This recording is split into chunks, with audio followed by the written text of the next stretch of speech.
¿Qué tal, amigas y amigos? Bienvenidos a un programa de Nuevas Miradas, el programa de pensamiento, de reflexión, de conversación sobre temas relevantes de interés para todos nosotros.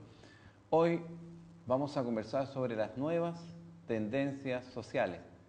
Vamos a conversar con nuestro invitado Manuel Herrera, sociólogo y doctor en sociología por la Universidad de Granada. Efectivamente, amigo Carlos. Bienvenido. Muchas gracias por la invitación, Carlos. Muchas gracias.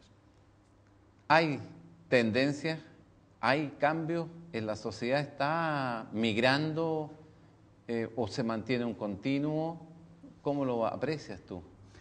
Hombre, yo creo que en la sociedad pues está presente el cambio, es alguna nota distintiva, aunque también se mantienen elementos procedentes de otras etapas.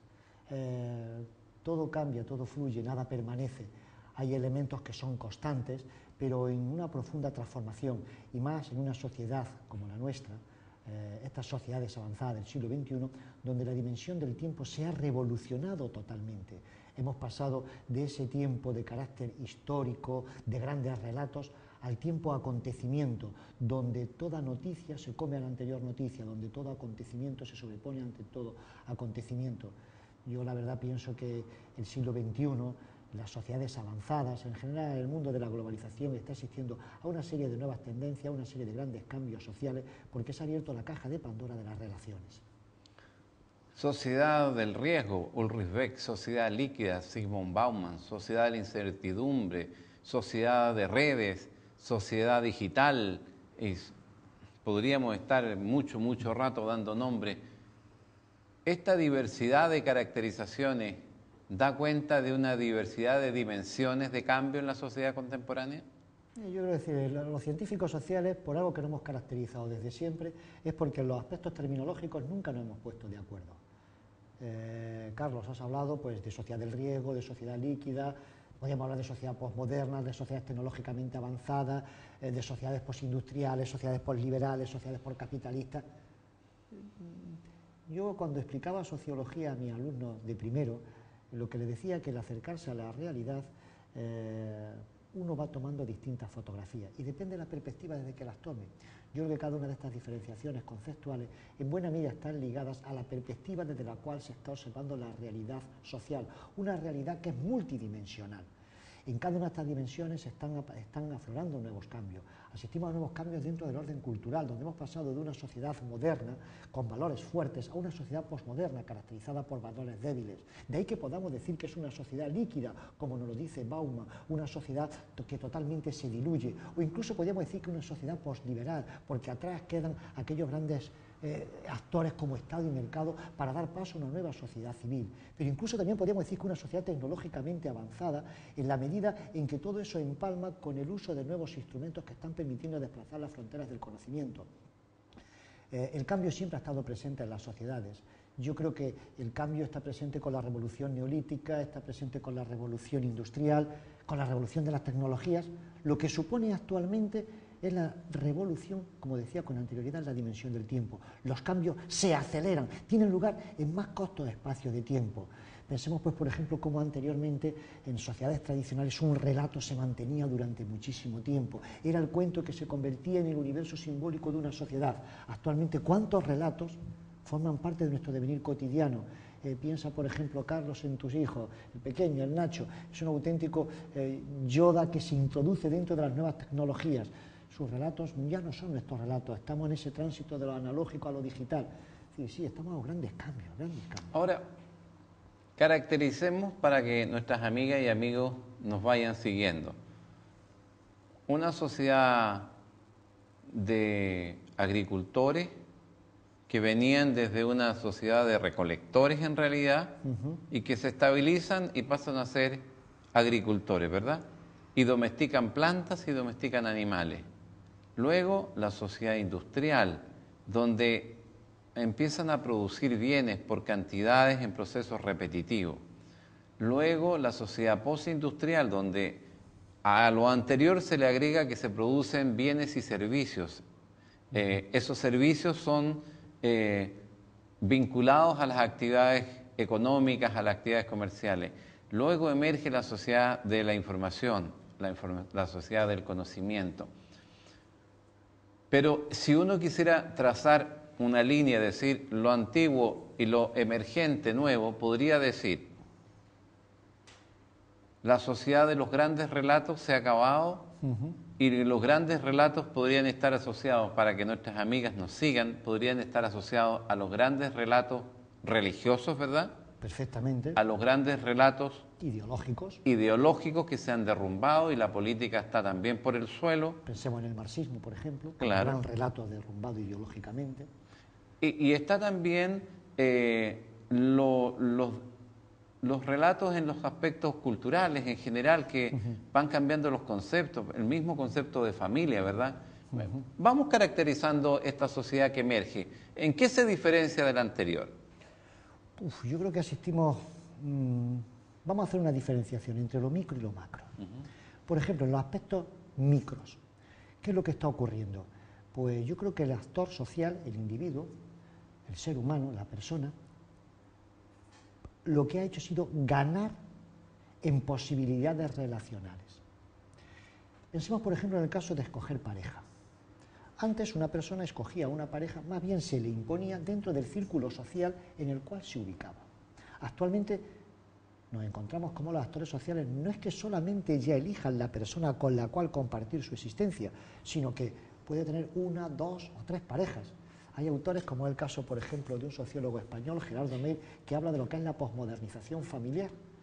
Ya nos ha desaparecido aquella familia extensa, nos ha desaparecido o se está diluyendo la familia nuclear, padre, madre con hijos, y empieza a aparecer lo que es la familia posmoderna. ¿En qué consiste la familia posmoderna? Pues es una familia donde nos encontramos con que el cabeza de familia, junto con la cabeza de familia, hombre y mujer, pues por ejemplo, cada uno llevan a su espalda 2 o 3 relaciones, donde han tenido hijos con 2 o 3 parejas, pero después todos se juntan a la hora de una celebración y aparecen los hijos de las anteriores parejas, con también las anteriores parejas con su nuevo hijo. Es como una especie de nuevo clan. Pensemos, digo por ejemplo en el caso de la familia, ¿ha desaparecido la familia nuclear? No, pero empiezan a aparecer nuevas formas familiares. O pensemos pues por ejemplo en el caso de las familias homosexuales, con también la posibilidad de adopción de hijos. Pero pensemos también, por ejemplo, a nivel macro, el tema de los grandes valores. Antes, grandes valores que impregnaban la sociedad, como podía ser, pues, por ejemplo, la patria, como podía ser, por ejemplo, la defensa del valor, empiezan a diluirse. Lo que más prima son las relaciones interpersonales. ¿Qué es a lo que le da importancia al hombre posmoderno? Le da importancia fundamentalmente al encontrarse en unos espacios cómodos, privados. Incluso el propio cambio en la dimensión del trabajo. El trabajo ya no nos aparece como un espacio donde el hombre se realiza, sino que nos aparece sencillamente como una especie de castigo divino donde lo que se trata es de ganar un poco de plata, un poco de dinero, para después yo divertirme en mis espacios privados. O pensemos, pues, por ejemplo, en que estamos asistiendo a sociedades cada vez más violentas. ¿Por qué motivo? Porque se nos diluyen instituciones tradicionales que habían canalizado el conflicto. Es decir, cuando Uriel Beck, por ejemplo, utiliza el concepto de sociedad del riesgo, tanto a nivel micro como a nivel macro, ¿de qué nos está hablando? Nos está hablando de unas mutaciones muy importantes en las instituciones que tradicionalmente habían canalizado los procesos de socialización a nivel político, a nivel ideológico, a nivel educacional. Pensemos, por ejemplo, en el caso concreto de la escuela. Ya el maestro no es, por decirlo de alguna forma, aquella persona que imparte sabiduría, sino que se convierte en una especie de animador sociocultural que lo que intenta es transmitir habilidades hacia un público que tiene acceso a un saber mucho más amplio que el que le puede ofrecer al maestro. Pensemos en esos maestros que están todavía con la pizarra y la tiza, con el pizarrón y la tiza, pero es que los alumnos ya están manejando Internet, se están introduciendo dentro de una dimensión en la cual tienen acceso a conocimientos con los cuales pueden rebatir a la propia persona que le está impartiendo sabiduría. En las grandes líneas se menciona, por ejemplo, que asistimos a un individualismo. Se dice también que asistimos a un cierto acto de egoísmo. ¿Cómo percibes tú ese cambio en la sociedad contemporánea? ¿Es tal? Yo en ese aspecto hay gente que tiene visiones negativas sobre las sociedades contemporáneas. Yo no tengo visiones negativas sobre las sociedades contemporáneas. Es lo mismo que si hubiésemos tenido visiones negativas cuando se produce la revolución industrial y decimos, va a desaparecer la sociedad. Lo único que ocurre, y en eso estoy muy de acuerdo con mi maestro Tezano, es que no tenemos conceptos con los cuales poder denominar, describir y analizar la realidad ante la que nos enfrentamos. Igual que no tenían conceptos, pues por ejemplo, los sociólogos de principios del siglo XX o el hombre cotidiano del siglo XX cuando tenía que denominar a los obreros de las fábricas o cuando tenía que denominar a los partidos políticos, porque eran cosas novedosas. Entonces, ¿qué es lo que no ocurre? ¿Es una sociedad cada vez más individualista? Yo creo que no, yo creo que es una sociedad que lo que ha hecho ha sido ahondar más en la humanidad. Asistimos a la explosión de la sociedad del humano, porque el humano, el actor social, tiene muchísimas más posibilidades. Hasta tal punto que la solidaridad no es algo que te venga impuesto por una conciencia colectiva. Y pienso en el caso concreto de España, donde tuvimos 40 años de nacionalcatolicismo y donde la Iglesia Católica era tal su peso que prácticamente uno, porque era católico, porque tenía una libre elección de su fe o sencillamente porque estaba socializado dentro de una sociedad que le oprimía y donde apartarte de ese credo significaba prácticamente estar fuera del círculo social. Otra gran línea que surge en ese concepto, en esa idea de la religión, es que durante muchos años se trabajó en una tendencia de homogeneizar la sociedad en ese punto de vista. Y paradojalmente lo que estamos viendo hoy es una explosión de la diversidad. Tu Dios, mi Dios, nuestro Dios. ¿Por qué pasa eso? ¿Cómo pasa eso? ¿De dónde arranca? ¿Cuál es el anclaje que justifica ese cambio? Yo creo que lo que justifica ese cambio y enlazo con lo que decía con anterioridad es porque se ha ido produciendo pues una explosión de relaciones. Hemos pasado de ligámenes de carácter adscriptivo a ligámenes de carácter adquirido. ¿Eso qué significa? ¿De carácter, perdón? Adquirido. Adquirido. Es decir, antes uno, cuando nacía, se ubicaba dentro de un círculo social que prácticamente pocos cambios podía tener a lo largo de su trayectoria, como mucho para hacer una gran migración hacia otro lugar para buscar plata o para poder tener una realidad diferente. Pero tenía una trayectoria muy similar. En la actualidad se han abierto las posibilidades relacionales. Pero pregunta ahí, ¿es cierto que hay un cambio y que la sociedad no determina tanto ni por apellido ni por familia? Pero para entender mejor eso, sería bueno también percibir otros cambios que sí son determinismo para el éxito o el fracaso. Por ejemplo, acceder a una sociedad digital permite mejorar las opciones o no. Tener acceso a educación que tenga incorporados elementos más modernos permite efectivamente tener mejores opciones de éxito. Vincularse en una red social, no en la familia, en una red social que tenga mayores contactos, genera... ¿Cuál es tu reflexión sobre ese punto? Hombre, vamos, hay un estudio que ha puesto de relieve, un estudio llevado a cabo por parte de sociólogos de la Universidad de San Diego, en California, que ha puesto de relieve cómo efectivamente hemos ganado en nuevas relaciones sociales, pero al mismo tiempo se han ido acentuando las grandes desigualdades sociales. Yo en eso siempre me acuerdo de unas novelas clásicas de la literatura castellana que es El Quijote, en el cual el Quijote, refiriéndose a Sancho Panza, le dice: querido Sancho, ¿no te acuerdas de aquella edad de oro en la cual no existían las palabras tuyo y mío, sino que todo era comunitario? En la actualidad lo que nos hemos encontrado es decir que se han abierto nuevas posibilidades que ojalá todo el mundo tuviera el mismo acceso a ellas, pero no es así. Son posibilidades que engrandecen al ser humano, pero que al mismo tiempo producen fracturas y diferenciaciones sociales. Hay un libro de sociología muy bonito sobre estratificación social hecho por Kerbo, en el cual al principio del libro nos plantea dos historias de vida. Por un lado está la historia de vida de Rockefeller y al mismo tiempo nos pone la historia de vida de un hombre de color que nace el mismo día y a la misma hora, pero 25 cuadras diferenciadas de donde estaba Rockefeller. Son dos trayectorias vitales totalmente diferentes. ¿Por qué? Por las posibilidades que han tenido.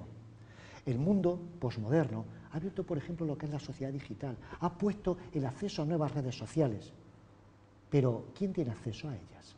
En ese aspecto tiene mucha razón Bourdieu cuando dice que en muchas ocasiones nosotros pensamos, sentimos y vivimos en función de la clase social a la cual pertenecemos, hasta nuestras mismas apreciaciones sobre el color, sobre el sabor, sobre el amor.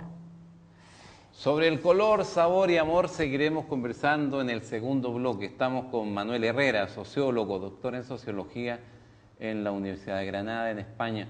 Y a ustedes les invitamos a continuar con nosotros. Nos vamos a separar solo un minuto y ya volvemos. No nos dejen.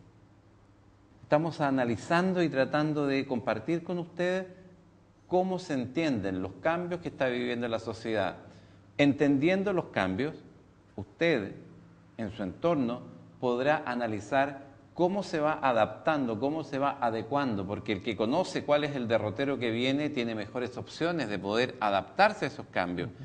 Decíamos entonces que estos cambios están impactando en todas las dimensiones de la sociedad y que a ese determinismo social que era la familia, el apellido, ¿verdad? Le han surgido hoy otros determinismos y hemos mencionado el ingreso a la sociedad digital, el acceso a nuevas redes. A mí lo que me surge como reflexión es que, claro, hay un determinismo en el sentido de si puede la persona acceder a esas redes, es decir, se puede usar Facebook, y para usar Facebook necesita tener acceso al Internet. Pero cada día se hace más fácil acceder a esas tecnologías que son herramientas simplemente para un propósito.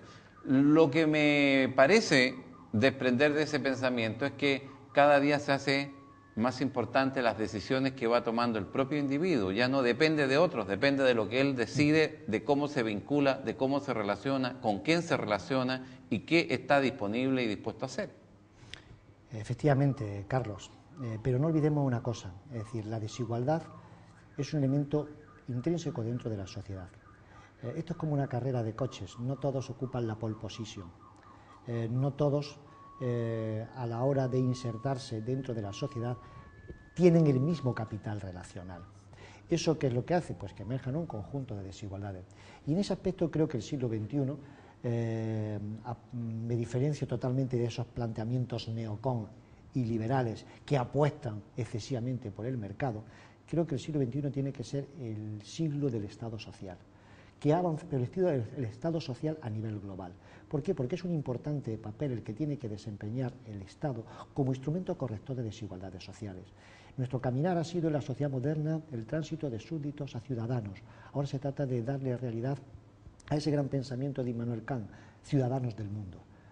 ¿Eso qué significa? Pues que hay que activar todos los recursos que tiene este planeta. ¿Para qué?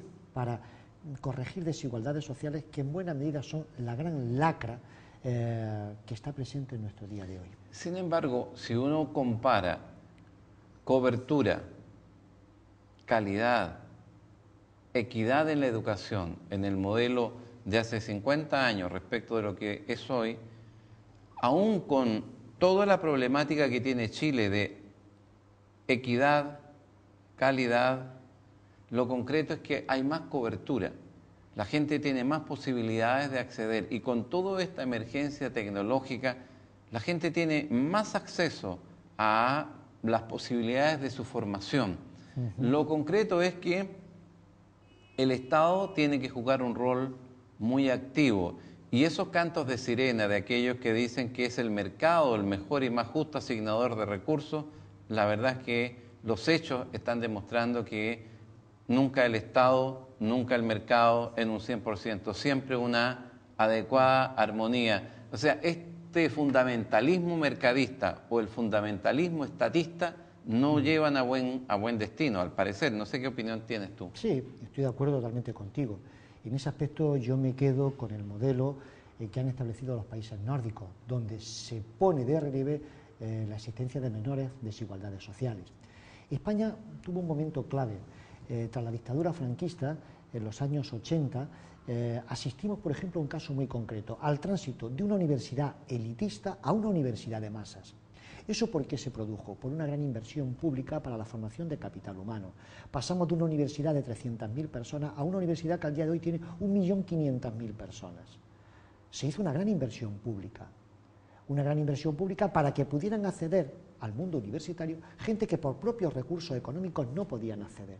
Ahora bien, también hay que instaurar los mecanismos apropiados para esas personas que acceden a los fondos públicos para educación para que después los devuelvan a la sociedad, que es la gran beneficiaria, pero al mismo tiempo la que ha invertido dentro de ellos. Yo me quedo con el modelo nórdico. No coincido una sociedad solamente como mercado, ley de la oferta y la demanda, y como plantearía, pues, por ejemplo, toda la escuela austríaca, la existencia de una mano invisible que reordena todo. No. Esa mano invisible es prácticamente un Estado que introduce, a través de elementos de carácter normativo, mecanismos de corrección en diversos niveles. La situación que, por ejemplo, quiero llevar a un paralelo entre lo que pasa en España, de tu país, y lo que pasa en Chile, mi país. En España, más bien por exceso de intervención estatal, se está llegando a una verdadera quiebra del erario nacional, del tesoro público, de la economía manejada por el Estado, lo que es un riesgo. Y en el caso chileno, por la vía bastante más hipócrita, porque nunca se ha discutido, el mercado va usurpando espacios del Estado, por ejemplo, en educación, cada día más. No es una crítica a la educación particular subvencionada, particular porque la dirigen personas del mercado, y subvencionada porque el Estado es el que entrega los recursos. No es esa la crítica es que siempre el rol que tiene el Estado, tanto en educación como en salud, es un rol que no alcanza a cubrir ni siquiera los costos básicos. Entonces, eso es condenar a la gente pobre a tener una educación de mala calidad. Ahí están los dos extremos que yo visualizo. ¿Cómo nos movemos en una posición de mayor equilibrio? ¿Cómo se visualiza? Y quizás podríamos tomar algo de los países más bien nórdicos. Yo en ese aspecto, ya que estamos en el norte de Chile, lo que tiene que ser nuestro norte es una buena implementación de lo que es el principio de subsidiariedad, que es la intervención del Estado. Solamente se tiene que producir una vez que los ciudadanos, en su libre asociarse, no son capaces de satisfacer un conjunto de necesidades en una serie de esferas: educación, sanidad y servicios sociales. Eso hace que haya territorios, pues por ejemplo, donde una renta per cápita más alta, pues la intervención del Estado será menor. ¿Por qué? Porque los recursos económicos relacionales que puedan tener esas comunidades serán mayores. En cambio, habrá otra serie de comunidades en las cuales los recursos mínimos y donde la intervención del Estado tenga que efectuarse. Hay un principio maravilloso que lo inventó, que nació de la legislación española, cuando se legislaba para Indias, que es el principio de la etiqueya. Somos nosotros, ¿verdad? Sí, efectivamente. Las Indias éramos nosotros, claro, de América. Entonces, los españoles, aunque vinimos por la plata, pero también hicimos alguna que otra cosa en condiciones, y en concreto un principio jurídico interesante que era el principio de Piqueya. ¿En qué consistía el principio de Piqueya? Consiste en la interpretación moderada y prudente de la ley según las circunstancias de tiempo, lugar y espacio. ¿De dónde nace ese principio? En España se legislaba para Indias, pero se legislaba sin conocer el territorio.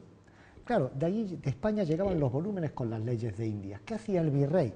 Pues pasaba las leyes por la cabeza, por el corazón, se piensa, se acata, se siente, pero no se puede aplicar. Ahora hagamos lo que tengamos que hacer.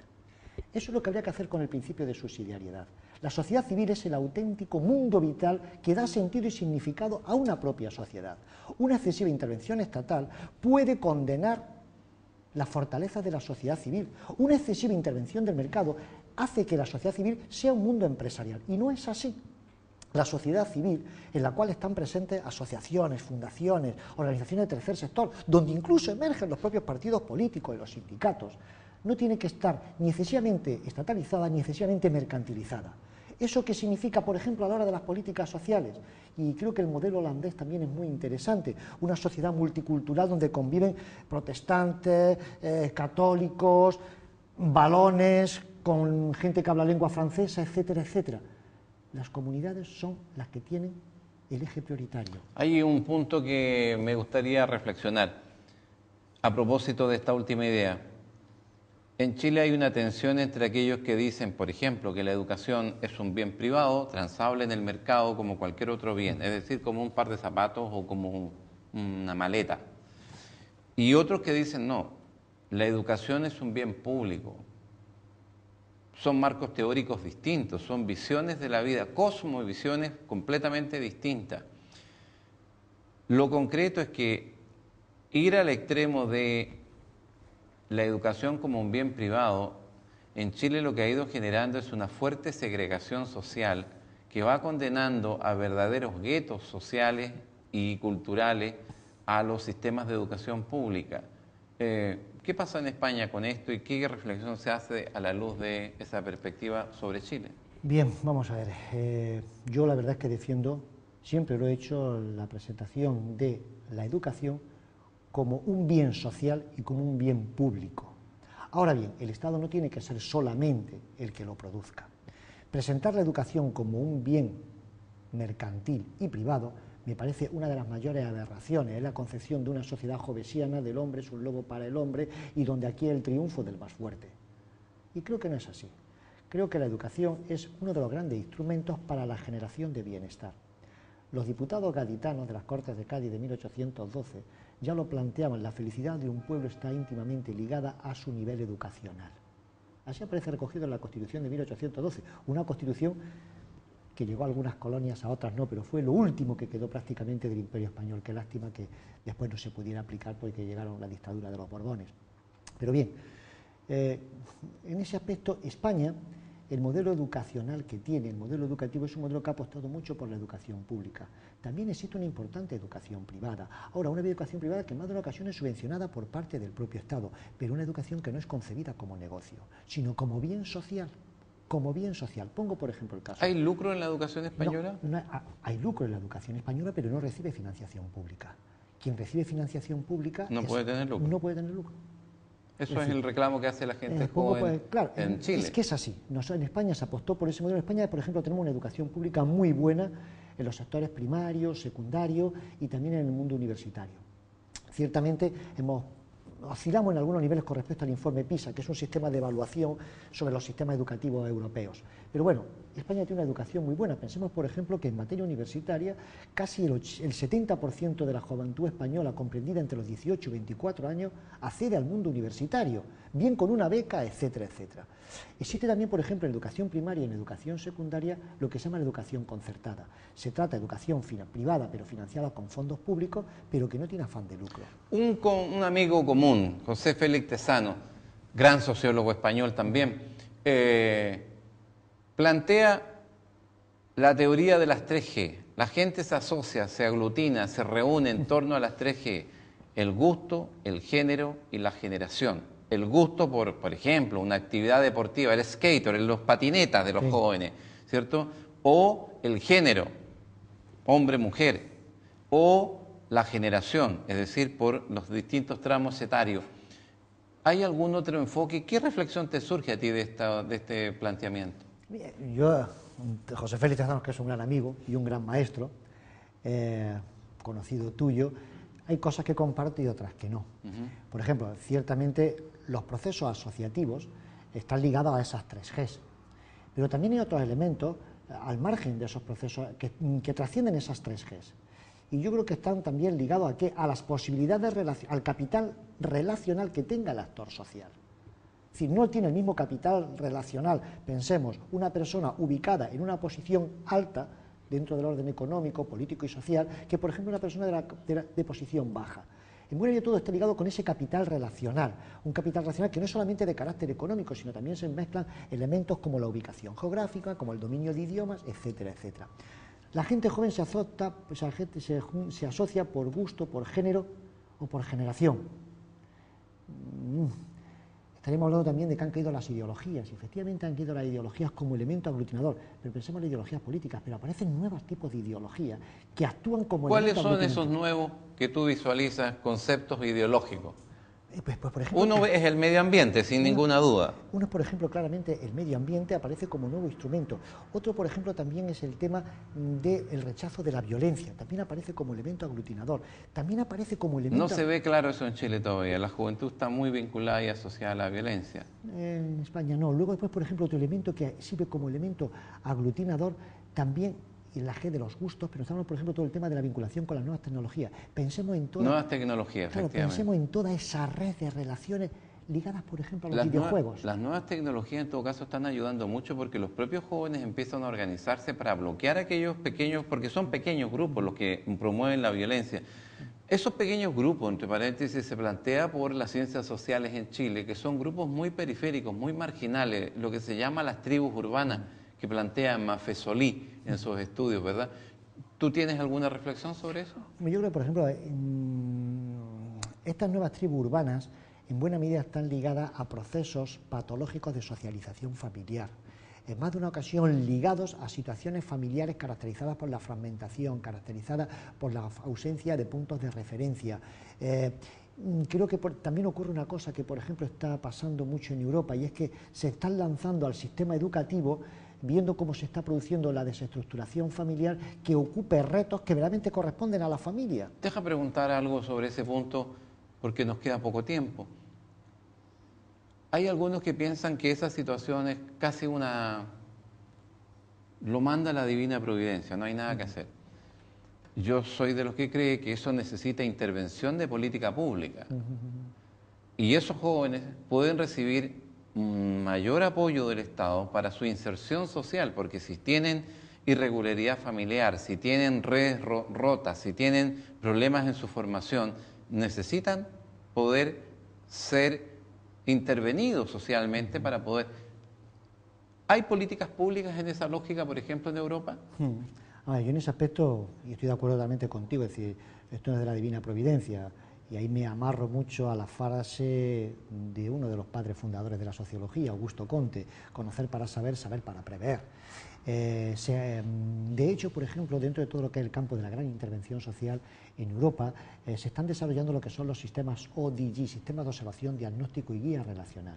¿Y qué consiste fundamentalmente? Se trata no de llevar a cabo intervenciones pues que vienen desde arriba, sino intervenciones encaminadas a que las personas que se ubican fuera de los círculos sociales se reconstruyan sus relaciones sociales. Pienso en el caso, por ejemplo, de drogodependientes, en el caso de toxicómanos, en el caso, por ejemplo, de ludopatías, etcétera, etcétera. El Estado actúa. El Estado actúa con política pública. Con política pública, donde un eje fundamental es la labor desempeñada por parte de los trabajadores sociales. Pero déjame preguntar, esa es exactamente la pregunta que te quiero hacer. Lo que yo visualizo en Chile es una cierta minusvalía, es decir, una cierta desvalorización del rol de las ciencias sociales. En Chile hay una especie de tendencia, más bien un complejo, a enfatizar las ciencias duras, haciendo referencia a las ingenierías en general. Pero las ciencias sociales están como miradas en menos. Hubo una época de excesiva ideologización en Chile, en América Latina en general, sobre este punto. Pero la gran diferencia que yo aprecio entre lo que observo en Europa y lo que observo en América, y particularmente en Chile, es el rol que juegan los estudios sociales, los laboratorios de observación social para la implementación de política pública. ¿Qué reflexión tienes tú que vienes habitualmente a Chile? Hombre, pues en ese aspecto estoy totalmente de acuerdo contigo. Es decir, en el caso concreto de Chile, que es un país que he venido con bastante frecuencia, he impartido pues cursos de doctorado en algunas de sus universidades, donde la mayor parte del público eran trabajadores sociales. ¿Cuál es uno de los grandes defectos que detesto? Como tú decías, excesiva ideologización. 2, no dominio de técnicas de investigación social y de metodología para medir, pesar y cortar la realidad social. En más de una ocasión son intervenciones que nacen de la buena voluntad, que nacen de ese deseo de cambiar el mundo, pero es que el bien hay que hacerlo bien. Y eso implica que hay un fallo que he detectado, por ejemplo, y espero que me perdonen si me están escuchando buena parte de trabajadores sociales en Chile, no dominan técnicas de investigación cuantitativas, cualitativas, desde el desarrollo de un cuestionario, desde el análisis multinivel, pasando pues por una observación participante. Incluso existe un menosprecio dentro del campo de los trabajadores sociales de todo lo que son las técnicas cuantitativas, que hay que tenerlas presentes. Ha habido una especie de auge de lo cualitativo. No, también hay que tener presente lo cuantitativo y mezclar ambos. Entonces, yo creo que ahí faltan varias cosas. Es decir, en lo que es la formación de los profesionales en el campo de la intervención social, sobra excesivo conocimiento teórico, que a su vez está adobado, aderezado por excesivos elementos de carácter ideológico, y lo que le falta es verdaderamente praxis, dominio de técnicas de investigación, algo que sí, por ejemplo, podemos detectar en el campo de los estudios de social work en Estados Unidos, donde el trabajador social tiene un gran dominio de todo lo que son las técnicas de investigación social, a través de las cuales puede hacer eso, coser, cortar, pensar y medir la realidad social, porque tú vas a tener que intervenir sobre ella. Y me parece a mí que también el enfoque teórico que se haga sobre el punto es relevante. Hay miradas desde el enfoque completamente analógico, hay otras miradas desde el enfoque sistémico, pero hoy por hoy lo más relevante es el enfoque relacional en todos los estudios del ámbito social. El tema de la teoría relacional, un comentario final sobre ese enfoque que es más integrador que los dos anteriores. Hombre, es decir, hasta ahora pues todo lo que ha sido el campo de contemplar la realidad social han dominado como dos grandes paradigmas, aquellos que se centraban en el individuo, por una parte las teorías de la acción, y por otro lado aquellos que se centraban fundamentalmente en la estructura. Pensemos, por ejemplo, en el caso del marxismo, pensemos en el caso propiamente del funcionalismo. Lo que ha faltado dentro de la sociología ha sido un enfoque que se centre fundamentalmente en las relaciones sociales. Ese enfoque relacional empieza a alumbrarse, pues por ejemplo, en algunos planteamientos de Parsons, en algunos planteamientos de Durkheim, también aparece el interaccionismo simbólico. Después habrá que esperar las aportaciones de Alexander, las grandes aportaciones del sociólogo italiano Pier Paolo Donati, que hacen que actualmente empiece a emerger un nuevo paradigma de lectura de la realidad social. Y ese paradigma de lectura es el paradigma relacional, que enlazándolo directamente con lo anterior, cuando veíamos el campo de la intervención social, significa que cuando intento intervenir en un actor social, un joven, por ejemplo, con una drogodependencia, o por ejemplo una familia desestructurada, o por ejemplo una persona que está en el paro, que no tiene trabajo, ¿qué tengo que verlo? ¿Como un individuo aislado? ¿Yo soy la estructura que viene a ayudarlo? O lo que tengo que ver ahí es todo un tejido de relaciones donde en ese diálogo entre quien interviene y sobre quien hay que intervenir hay que tejer una nueva red para insertarlo en una nueva relación. Y ahí es donde enlazo también directamente con esa necesidad de profesionalización. Creo que Chile, por ejemplo, sobre todo en el campo del ámbito de la política local, le faltan estudios serios que vayan más allá de las buenas intenciones para activar intervenciones que tengan como objetivo pues cambiar la realidad. Y ahí creo que falta eso, ese dominio de técnicas de investigación dentro de una nueva visión de la sociedad como realidad relacional. ¿A usted se le hizo corto el programa? ¿Pasó muy rápido? Bueno, es porque la conversación es muy entretenida. La conversación es realmente lo que hace que las comunidades se enriquezcan, mejoran las relaciones, mejora la comprensión, se produce una interacción sinergética que genera un beneficio mutuo. Manuel, muchas gracias por esta conversación. El tiempo ha pasado volando. Nos veremos en una próxima conversación. Con usted nos encontramos en un próximo programa. Hasta pronto.